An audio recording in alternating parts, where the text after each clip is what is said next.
Telangana socio economic outlook 2023 का ये third lesson है, जिसमें एग्रीकल्चरल सेक्टर में गवर्नमेंट के क्या इनिशिएटिव्स हैं और उसका क्या नतीजा निकला हम लोग ब्रीफली पढ़ने वाले हैं। तो सबसे पहली बात तो ये है कि गवर्नमेंट ने एग्रीकल्चरल सेक्टर में कई स्कीमों को नाफिज किया, कई इनिशिएटिव्स को नाफिज किया। जैसा स्कीमों में सबसे बड़ा स्कीम रैतु बंधु स्कीम है, ठीक है, ये एक इन्वेस्टमेंट सपोर्ट है, और इसी तरह मेजर और मीडियम इरिगेशन प्रोजेक्ट्स है, और सबसे बड़ी स्कीम ये है कि 24 hours of electricity supply to farmers, और इसी तरह मिशन काकतिया, और इसी तरह लाइव स्टॉक और फिशरीज का प्रमोशन और शीप डिस्ट्रीब्यूशन जो बकरों की तकसीम है, वो सारे स्कीम्स का नतीजा ये हुआ कि एग्रीकल्चरल सेक्टर को हुकूमत ने बहुत ज्यादा तरजीह दी है, ठीक है, और इसकी तरक्की के लिए बहुत काम किया। तो इन सारी कोशिशों, इनिशिएटिव्स और स्कीम्स का नतीजा ये हुआ कि एग्रीकल्चर और उसके एलाइड सेक्टर्स, यहां पर एग्रीकल्चर मतलब सिर्फ खेती बाड़ी नहीं है, बल्कि यहां पर डेयरी भी आ जाता, फिर इसी तरह लाइव स्टॉक्स भी आ जाते, जैसा कि लोग जो है बकरे पालते और जो है दूसरे जानवरों की अफजाइश करते और मछलियों को पालते, तो ये और डेयरी सेक्टर भी बहुत ज्यादा इंपॉर्टेंट रोल प्ले करता। तो एग्रीकल्चर सेक्टर का मतलब खाली ये एक नहीं रहता, बल्कि उसके एलाइड एक्टिविटीज जो भी रहते, जैसा डायरी है, फिशरीज है और एनिमल हस्बेंड्री है, जानवरों को पाल के जो है लोग पैसे कमाते, वो सारी चीजें एग्रीकल्चर और उसके एलाइड सेक्टर के अंडर आ जाते, ठीक है। इसके साथ साथ पोल्ट्री जो रहता है, जो है मुर्गियों को पालते लोग, वो भी जो है इसी अलाइड एक्टिविटीज के अंडर में आता। तो लिहाजा सिर्फ एग्रीकल्चर मतलब सिर्फ खेती बाड़ी तक अपने जहन को, अपने फिक्र को महदूद मत रखिए, बल्कि एक बहुत बड़ा वसी सेक्टर है जो इंडिया का जो रूरल इलाके है वो इस पे ज्यादा डिपेंड करते। और एक बात यह है कि इंडिया में आज भी जो है मोर देन 50% ऑफ एम्प्लॉयमेंट जो आता वो एग्रीकल्चर और उसके एलाइड सेक्टर से ही एम्प्लॉयमेंट आता। हालांकि इसका जीडीपी और जीएसवीए में शेयर कम है, बट अगर आप मजमूई तौर पे हमारे लास्ट लेसन में हम लोग देखे कि भाई इसका जो है शेयर एम्प्लॉयमेंट में ज्यादा है और जीडीपी और जीएसवीए में इसका शेयर कम है, बट इसका पोटेंशियल ये है कि इंडिया की आधी आबादी को रोजगार कोई दे सकता, तो वो एग्रीकल्चर सेक्टर है। तो गवर्नमेंट, तेलंगाना की गवर्नमेंट के इन सारे कोशिशों का नतीजा ये हुआ कि 2014 और 15 में जो है हमारा जो जीएसवीए है, ग्रॉस स्टेट वैल्यू एडेड है, वो 16.3% था और अब जाके वो 18.2% हो गया साल 2022 और 23 में। तो ये बात आप अच्छे से याद रखिए। तो यहाँ पे सेकंड स्लाइड में सबसे ज्यादा इंपॉर्टेंट पॉइंट ये है कि एश्योर्ड इरिगेशन, यानी गवर्नमेंट ने अपनी तमाम तर कोशिशों में इस बात की गारंटी जो है किसान को दिया है कि ऐ किसान, तू जो है पानी का टेंशन नको ले, तू जो है अपनी खेती बाड़ी पे तवज्जो दे, ठीक है। क्योंकि क्या होता आपको मालूम है कि इरिगेशन रहता है, जो आबपाशी बोलते हैं इसको, तेलुगु में नीटी पारुदला बोलते हैं इसको। तो ये क्या है, सबसे बड़ा इनपुट कॉस्ट पड़ता आपको किसी भी किसान के लिए सबसे, क्योंकि अभी भी आज की तारीख में भी जो है किसान की खेती बाड़ी जो है बारिश के बेसिस पे होती, मानसून के बेसिस पे होती, लेकिन मानसून का ये हाल रहता है कि किसी साल कम बारिश होती, किसी साल बहुत ज्यादा बारिश होती, कम बारिश हुई तो भी फसल आगे नहीं बढ़ता, ज्यादा बारिश हुई तो जो फसल जो तैयार हो गया वो भी जो है तबाह हो जाता। तो क्या हुआ कि गवर्नमेंट ने बड़े बड़े प्रोजेक्ट्स बनाए और इरिगेशन फैसिलिटीज इंप्रूव करने की वजह से क्या हुआ कि किसान इस मामले में बेफिक्र हो गया, और उसका जो प्रोडक्शन है और प्रोडक्टिविटी, ठीक है, जैसा पैदावार और प्रोडक्टिविटी का मतलब, प्रोडक्शन का मतलब पैदावार और प्रोडक्टिविटी का मतलब जो फसल की जो क्वालिटी रहती, उसमें दोनों में, तादाद में भी, अदद में भी कि कितना ज्यादा फसल हुआ, और क्वालिटी में भी, दोनों में भी जो है क्रॉप्स की प्रोडक्शन में और क्रॉप्स के प्रोडक्टिविटी में इंप्रूवमेंट हुआ। तो यहां पर काबिल गौर बात यह है कि साल 2014 से लेके 2022-23 के दौरान जो गवर्नमेंट ने इरिगेशन प्रोजेक्ट्स पर अब तक जो है 1,61,000 करोड़ रुपए गवर्नमेंट ने खर्च किए हैं। ये आप मतलब 1.61 लाख करोड़ रुपए गवर्नमेंट ने जो है इरिगेशन प्रोजेक्ट्स पे खर्चा किया। तो इसका नतीजा ये हुआ कि हमारे पास एक और चीज शॉर्ट फॉर्म याद रखना है, GIA, जिसका मतलब ग्रॉस इरिगेटेड एरिया, ठीक है। यहां पर यह है कि ग्रॉस इरिगेटेड एरिया को उर्दू में बोलते हैं मजमूई आबपाशी का इलाका, मतलब तेलंगाना के स्टेट में कुल मिला के कितने इलाके में पानी की सहूलतें मुहैया हैं, फैसिलिटीज प्रोवाइडेड हैं, तो उस हिसाब से देखा जाए तो साल 2014-15 में जो है 62.48 लाख एकर्स को पानी पहुंचता था, वहां पर इरिगेशन की फैसिलिटीज थे। लेकिन साल 21 और 22 की रिपोर्ट के हिसाब से 135 लाख एकर्स को जो है पानी की सहूलत फराहम है। तो यहाँ पे सोशियो इकोनॉमिक आउटलुक का मैं आपके सामने एक फिगर्स नंबर्स रखा कि साल 2014-15 में कितने लाख एकड़ थे, 62.48 लाख एकर्स को जो है इरिगेशन की फैसिलिटीज प्रोवाइडेड थे। उसके बाद थोड़ा कम हो गया। आपको मालूम है 2015 और 16 में क्या हुआ कि पूर्व मानसून हुए थे, बारिश की कमी हुई थी, इसलिए ये नंबर 62 से 50 हो गया। लेकिन उसके बाद बारिश इंप्रूवमेंट हुआ, 74.32 लाख एकर्स, उसके बाद 78 लाख एकड़, 77। ये बारिश के ऊपर डिपेंड करता, क्योंकि इरिगेशन फैसिलिटीज तो गवर्नमेंट बना देती, प्रोजेक्ट बना देती, लेकिन प्रोजेक्ट में पानी आने का काम ये कुदरत का है। इसी तरह उसके बाद जो है 113 लाख एकड़ हो गया। फिर उसके बाद जो है उसके बाद साल 2020 और 21 में जो है 136 लाख एकड़ और उसके बाद 135। तो यहाँ पे आप देख सकते हैं साल 2020 और 21 में और 21 और 22 में बहुत अच्छी बारिश हुई थी, तो उस हिसाब से ये GIA ग्रॉस इरिगेटेड एरिया में इजाफा हुआ है। तो ये बात आप अच्छे से याद रखिए। अब हमारे थर्ड पॉइंट में आप ये बात याद रखिए कि आपको मालूम है कि जो पैडी का जो प्रोडक्शन होता है, तेलंगाना इसमें किंग है, यानी जो आपका धान रहता या चावल की जो फसल रहती है उसको पैडी प्रोडक्शन बोलते हैं, इसको पैडी क्रॉप्स, तेलंगाना मशहूर है इसके लिए। तो यहाँ पे क्या है कि पैडी के लिए सबसे ज्यादा जरूरत पानी की है। जितना पैडी की फसल में पानी की जरूरत पेश आती, किसी और फसल में इतने पानी की जरूरत नहीं होती। तो इस बात का सबूत है कि तेलंगाना में अप्रोप्रिएट इरिगेशन फैसिलिटीज मौजूद हैं। इसीलिए जो पैडी प्रोडक्शन है, क्योंकि paddy production without water facility ये नहीं हो सकता, क्योंकि इसको बहुत ज्यादा पानी होना पड़ता। तो साल 2015 और 16 में जो है paddy production 45.71 lakh metric tons था।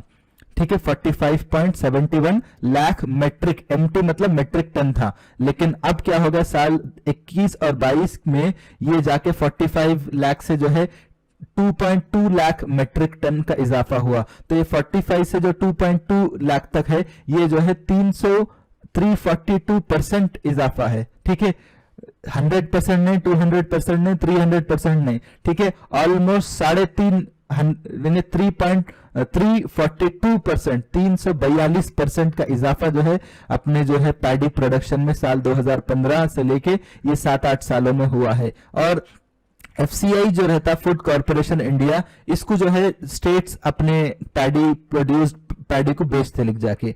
तो FCI को पैडी सप्लाई करने के मामले में तेलंगाना जो है सेकंड लार्जेस्ट सप्लायर स्टेट बना। तो फर्स्ट लार्जेस्ट सप्लायर स्टेट जो है पंजाब है, मैं उसका भी डेटा देखा था। पंजाब नंबर 1 पे है और तेलंगाना जो है नंबर 2 पे है। तो तेलंगाना सिविल सप्लाई कॉर्पोरेशन और क्या करता कि बड़े पैमाने पे जो है जो किसान जो पैडी प्रोड्यूस करते हैं उनसे जो है बड़े पैमाने पे गुज़िश्ता 7 सालों से खरीद रहा, ताकि उनको जो मिनिमम सपोर्ट प्राइस मिलना चाहिए वो जो है तेलंगाना सिविल सप्लाई कॉर्पोरेशन जो है उनसे खरीद के जो है उस चावल को दूसरे जो वेलफेयर के काम है उसके लिए यूज करता। तो ये जो सिविल सप्लाईज कॉर्पोरेशन जो खरीदता, इसकी वजह से लाखों किसानों को फायदा पहुंचा है। अब यहां पर चौथा पॉइंट यह है कि कोई भी किसान अगर एक खेती बाड़ी के पेशे को एज ए प्रोफेशन अपना लिया या उसके बाप दादा की तरफ से उस एज ए प्रोफेशन उसको कर रहा, तो सबसे बड़ी चीज ये है कि आप ट्रेडिशनल अंदाज में कोई भी काम करेंगे, रवायती अंदाज में पुराने तरीके से करेंगे, तो वो आज के दौर में नहीं चल सकता। उसको जो है एक मॉडर्न तरीके से जदीद टेक्नोलॉजी के साथ उसको जो है दौरे हाजिर मौजूदा दौर की जरूरतों के हिसाब से जब तक उसको नहीं ढालेंगे, आप उसको जो है सक्सेस उसमें नहीं हो सकते। तो अभी एक नया कॉन्सेप्ट चल रहा है एग्रीकल्चर में, वो है demand driven and commercial agriculture, के उस एग्रीकल्चर में उसी फसल की खेतीबाड़ी करेंगे हम लोग जिसका डिमांड है मार्केट में। ठीक है, अगर आप वही जो है फसलों को उगाएंगे जिसका मार्केट में ज्यादा डिमांड नहीं। देखिए पहले क्या होता था कि टमाटो को जो है इतना उगाते थे लोग, इतना उगाते थे कि लोग लाके रोड पे फेंक देते थे कि भाई इसको तो 1 रुपया 2 रुपये किलो में लोग खरीद रहे मार्केट यार्ड्स में वगैरह, तो लाके फेंक देते थे। अभी क्या हुआ कि जो है अभी इतना रेट बढ़ गया टमाटे का कि 150-200 हो गया। तो ये जो स्टेबलाइजेशन नहीं नहीं है, ये जो है ना ऐसी बगैर प्लानिंग के करने का नतीजा ये रहता, ठीक है, कि कोई कभी कुछ कर दिया, कभी कुछ कर दिया। तो यहाँ पे एग्रीकल्चर में क्या है, डिमांड ड्रिवन, कि किन फसलों का डिमांड इस वक्त चल रहा उसको उगाओ और कमर्शियल एग्रीकल्चर पे काम करो, ठीक है, यानी उन फसलों को करो जिसको मार्केट में लोग कमर्शियलाइज कर सकते, बेच सकते। ऐसा नहीं है कि हर किसान एक ही चीज को उगा रहा तो मार्केट में लाने के बाद बोल रहे कि नहीं भाई उन भी ये चलाए तुम भी ये चलाए, नया कुछ भी नहीं है, तो लिहाजा उसकी भी कीमत कम है, इसकी भी कीमत कम है। तो ये सबसे बड़ा प्रॉब्लम है किसानों का। तो अब क्या है, इंडिया में एक नया कॉन्सेप्ट चल रहा है, वो ये है कि इंडिया जो पकवान का जो तेल यूज करते, सनफ्लावर ऑयल या फिर पाम ऑयल लोग यूज करते, तो हमारा जो इंडिया को जरूरत है, जितना एडिबल ऑयल बोलते या वेजिटेबल ऑयल बोलते, दोनों भी बोल सकते हैं आप, पकवान में जो तेल यूज करते, तो वो क्या होता कि इंडिया जो है यूक्रेन और दूसरे ममालिक से इंपोर्ट करता, ठीक है। तो इंडिया को जितने तेल की जरूरत है पकवान के एडिबल ऑयल की, उसमें से 55 to 60% जो तेल आता वो इंपोर्ट के जरिए आता, दूसरे ममालिक से इंपोर्ट करके। तो क्या होता कि गवर्नमेंट, क्योंकि हालांकि गवर्नमेंट गुज़िश्ता कई सालों से इस बात पे तवज्जो दी कि भाई हम अपने देश में उगाएंगे जो तेल उगाने की जो फसलें हैं, जैसे आपको ऑयल पाम कल्टीवेशन है या इसी तरह जो है सनफ्लावर सीड्स का प्रोडक्शन है, इसमें काम हुआ, बट जो डिमांड है उसके सामने सप्लाई उस हिसाब से नहीं है। तो इसलिए क्या कर रहे हैं कि डिमांड को मीट करने के लिए गवर्नमेंट क्या करी, दूसरे ममालिक से इंपोर्ट करे। तो जैसा कि अभी आपको मालूम है 2022 फरवरी में यूक्रेन पे जो है रशिया का अटैक हुआ, उसके नतीजे में आपको मालूम है दुनिया का सबसे बड़ा सप्लायर सनफ्लावर ऑयल का वो है यूक्रेन से अब तेल आना है इंडिया को, लेकिन क्या हुआ कि रशिया अटैक कर दिया। उसके बाद आप देखे होंगे जो 100 रुपए में तेल का पैकेट मिलता था वो इंडिया में 250-300 रुपए तक उसका रेट बढ़ गया, क्योंकि सनफ्लावर ऑयल जो है यूक्रेन प्रोड्यूस करता, और जो है जो ममालिक उस पर डिपेंड हो गए थे वो बिल्कुल मजबूर हो गए थे। तो इसकी वजह से क्या हुआ कि बहुत ज्यादा जो है परेशानियों का सामना करना पड़ा। तो गवर्नमेंट क्या चाह रही है कि भाई ये जो ऑयल सीड प्रोडक्शंस है इसको हम लोग बढ़ाएंगे, और ताकि हम लोग दूसरे ममालिक पे हम लोग डिपेंड नहीं करेंगे, उनके हालात उनके रहमो करम पे नहीं रहेंगे। तो अब आपको मालूम होना चाहिए साल 2021 और 22 में, साल 2019 और 20 के मुकाबले में जो एडिबल ऑयल का जो बिल है, क्योंकि क्या होता है कि इंडिया इंपोर्ट करता, तो सबसे बड़ी परेशानी क्या है, जो इंपोर्ट का जो बिल पे करते हैं डॉलर्स के शक्ल में, हमारे पास क्या रहते हैं, हमारे पास डॉलर्स आते, हम लोग जो है एक्सपोर्ट करके डॉलर कमाता है इंडिया, लेकिन जब इंपोर्ट जैसा 55 से 60% जो है तेल की जरूरत है, कितने लोग 140 करोड़ लोगों की आबादी में, आप सोचिए कितना तेल इस्तेमाल नहीं होता होगा। आपको यह भी बताता हूं कि इंडिया में जो है एक टोटल जो है डिमांड जो है 25 मिलियन मेट्रिक टन के एडिबल ऑयल पकवान के तेल की जरूरत है, और एक बंदा सालाना 19 किलो का तेल यूज करता, ठीक है। तो यहां पे हमारा जो प्रोडक्शन है वो 12 मिलियन है, जबकि जरूरत 25 मिलियन की है। तो आप देखिए कि भाई 25 मिलियन की जरूरत है, लेकिन हम प्रोड्यूस कितना कर सक रहे, आधे से भी कम जो है हम लोग प्रोड्यूस कर सक रहे। तो ये जो डिमांड और सप्लाई का जो गैप है, इसको कम करने के लिए गवर्नमेंट ऑफ इंडिया ने national mission on edible oils को शुरू किया। इसका काम यह है कि भाई हम ऐसे फैसिलिटीज किसानों को देंगे जो तेल के प्रोडक्शन पे काम करेंगे, तेल की फसलों पे काम करेंगे, उनको इंसेंटिव्स वगैरह ये सारी चीजें देंगे, ताकि हमारा जो डिपेंडेंसी दूसरे ममालिक पे है वो कम हो सके, और जो हमारे जो एकदम जो वैल्यूएबल फॉरेन करेंसी रिजर्व्स रहते, ठीक है, एक तो हम लोग पेट्रोल डीजल की शक्ल में बहुत ज्यादा अदा कर दे रहे दूसरे ममालिक को, अब दूसरा ये है कि अब ये चीजों पे हम दूसरे ममालिक पे डिपेंड करेंगे तो देश की तरक्की नहीं हो सकती।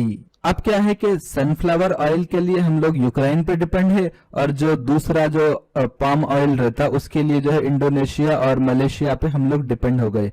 तो इसकी वजह से क्या हुआ कि अब इस हमारे देश में जो है ये पूरी जरूरतों को पूरा करने के लिए 28 लाख हेक्टेयर को जो है और ऑयल सीड्स के लिए, ऑयल के प्रोडक्शन के लिए कल्टीवेशन में लाना पड़ेगा। यानी ऑयल के प्रोडक्शन के लिए और कितने जमीन को कल्टीवेशन में लाना पड़ेगा, 28 लाख हेक्टेयर्स को जो है, और इतनी जमीन पे जो है ऑयल का प्रोडक्शन, ऑयल के क्रॉप्स को लगाना पड़ेगा। तो ये जो गैप है, इस गैप को पूरा करने के लिए तेलंगाना गवर्नमेंट भी जो है मैदान में उतर गई, और तेलंगाना गवर्नमेंट ने एक बहुत बड़ा काम ये किया कि जो है गुज़िश्ता 2-3 सालों में इस पे गवर्नमेंट जो है है काम करने की वजह से क्या हुआ कि जो ऑयल, ये क्या कर रही गवर्नमेंट काम, ये मैं बता रहा हूं कि जो मैकेनाइजेशन टूल्स रहते हैं, क्योंकि यहाँ पे आप तस्वीर में देख सकते, ये एक जो है ना, आप समझिए ऑयल पाम का झाड़ है और यहां से एक फ्रूट निकाल रहे, देखिए जो येलो कलर में है, ठीक है। ये फ्रूट निकालने के बाद क्या करते, इस फ्रूट को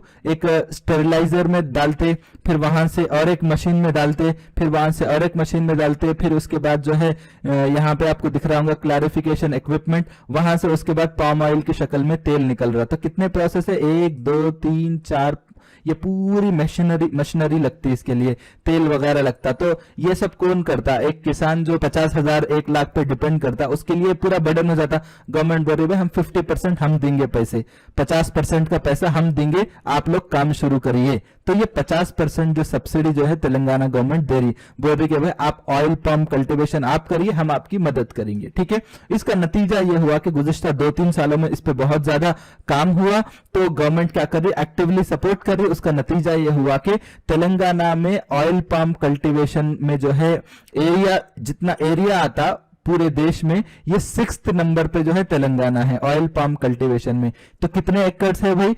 68,440 एकड़ जमीन जो है ऑयल पाम कल्टीवेशन में लगा दिया। और फ्रेश फ्रूट बंच, इसको बोलते, ये जो फ्रेश फ्रूट बंच है, ये है जो येलो कलर में है, यहां पे आपको दिख रहा, इसको बोलते FFB, ये फ्रेश फ्रूट बंच, ठीक है। ये FFB के एंगल में अगर देखा जाए तो जो है तेलंगाना सेकंड है और area under oil palm cultivation में 6th नंबर पे है। और ऑयल एक्सट्रैक्शन बोलते, मतलब इससे जो है इस FFB से ऑयल कितना निकल रहा, इस एंगल में तेलंगाना जो है 1st नंबर पे है, पूरे देश में 1st नंबर पे है according to socio economic outlook. Oil extraction, palm oil extraction में जो तेलंगाना नंबर 1 पे है। तो टोटल देश में जितना भी हो रहा उसका 19% जो है तेलंगाना में हो रहा, तो उसको ऑयल एक्सट्रैक्शन रेट में जो है तेलंगाना नंबर 1 पे है। तो आप देखिए ये पूरा प्रोसेस है, FFB से कितने मशीनों में ये जाता और उसके बाद जो है लास्ट में पाम ऑयल बन के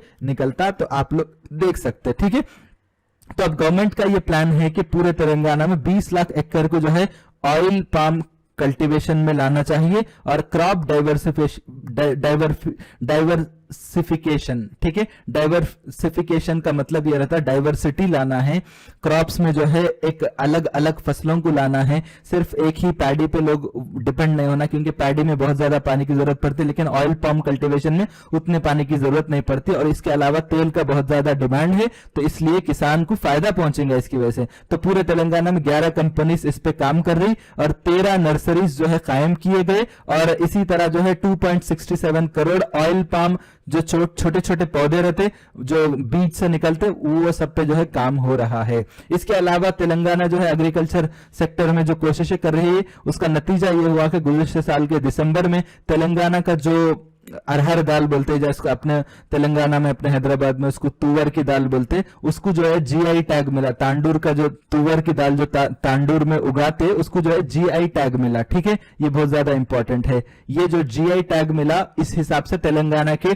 टोटल ये 16वां प्रोडक्ट है तेलंगाना का जिसको GI टैग मिला, जियोग्राफिकल आइडेंटिफिकेशन। मतलब ये है कि ये चीज यहाँ की है, जैसा हैदराबादी हलीम को भी जो है ये अवार्ड मिला। तो इसका फायदा ये होता है कि भाई वो चीज वहीं की है, बल्कि जो है एक रिकॉग्निशन मिलता और उसका नतीजा ये होता कि वहां के जो फार्मर्स वगैरह या उसको जो भी उगाने वाले जो भी प्रोडक्ट रहते, वहां के लोगों को फायदा पहुंचता। तो ये कोशिश जो है, ये GI टैग मिलने की जो कोशिश है, वो professor Jaishankar Telangana state agriculture university की तरफ से उसकी कोशिश और पहल की गई, जिसका नतीजा ये हुआ कि तेलंगाना के 16वां प्रोजेक्ट जो कि तांडूर रेड ग्राम है, उसको GI टैग मिला। बहुत बहुत शुक्रिया।